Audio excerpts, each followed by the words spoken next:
A força da família. Minhas memórias de infância na vila. Eu cresci em uma pequena vila na região do Rio Doce, em Minas Gerais, onde minha família, composta por meu pai, minha mãe e eu, vivíamos. Estou falando de uma época próxima ao ano de 1750. Esta data me marcou bastante. Já fazia alguns anos que meus pais haviam se estabelecido naquela vila. Acredito que já estavam residindo naquele local há mais de 10 anos. Como já mencionei anteriormente, meus pais vieram de Portugal para começar uma nova vida no Brasil.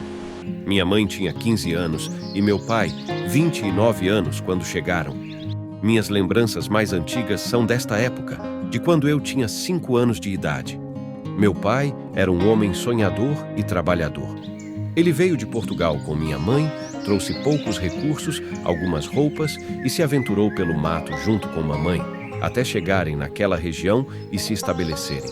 Com o passar dos anos, conseguiu abrir um pequeno armazém que vendia de tudo.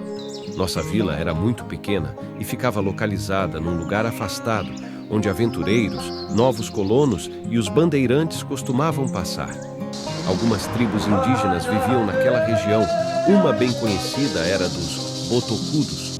Na vila existiam poucas casas, todas de taipa de pilão, uma igrejinha, um pequeno estábulo e algumas plantações de milho e mandioca. Às vezes, a vila era invadida por índios e escravos foragidos. Isso criava certa confusão, mas sempre a situação era resolvida, pois muitos destes que vinham roubar na vila já eram conhecidos da população local. Não era difícil identificar um estranho no meio dos residentes. Ali todos os moradores se conheciam e se ajudavam mutuamente. No meio da mata, não muito distante de nossa vila, existia um grande quilombo, onde viviam muitos refugiados e procurados pelos senhores de engenho. Neste quilombo, a maioria dos integrantes era formada por escravos, índios e alguns ciganos fugitivos. Meu pai fazia o comércio local e também com os viajantes, comprava e vendia e aos poucos foi melhorando de vida. Minha mãe, sempre usando seu avental de algodão, estava sempre ao lado de meu pai. Eu cresci vendo meus pais trabalhando duro, lutando e economizando para conseguir os recursos necessários para nós. Com toda certeza era uma vida muito difícil. Eu aprendi muito com eles sobre perseverança e determinação. Eu também aprendi sobre a importância de ajudar os outros e sobre a importância de se manter unido como família. A família é uma coisa muito importante e muitas vezes, somente quando a perdemos, sentimos a falta que faz. Minha infância foi simples, mas eu cresci rodeado de amor e apoio. Sou muito grato por ter tido essa vida e por ter pais incríveis que, além de me darem a vida, me ensinaram os primeiros valores. Nossa casa era bem pequena, tinha um único quarto, mais um cômodo, que era a cozinha, e onde podíamos conversar. Na frente existia um espaço maior, onde era o comércio de meus pais. Na verdade, a casa se misturava com o espaço do comércio.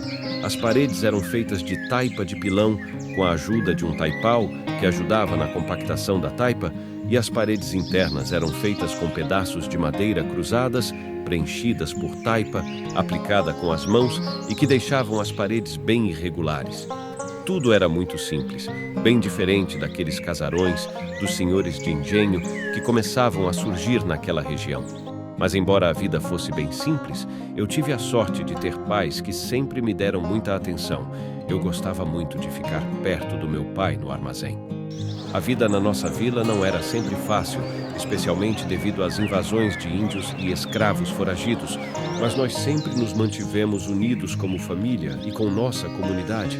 Meu pai sempre foi muito respeitado pela sua honestidade e trabalho duro, e minha mãe era conhecida por sua bondade e generosidade. E quando alguma pessoa estava doente, vinha procurar alguma recomendação de mamãe. Eu nunca esqueci minha infância naquele vilarejo. Posso afirmar, sem sombra de dúvidas, que foi a melhor fase de minha vida. Às vezes não entendemos os desígnios de Deus, mas minha vida seria mudada radicalmente.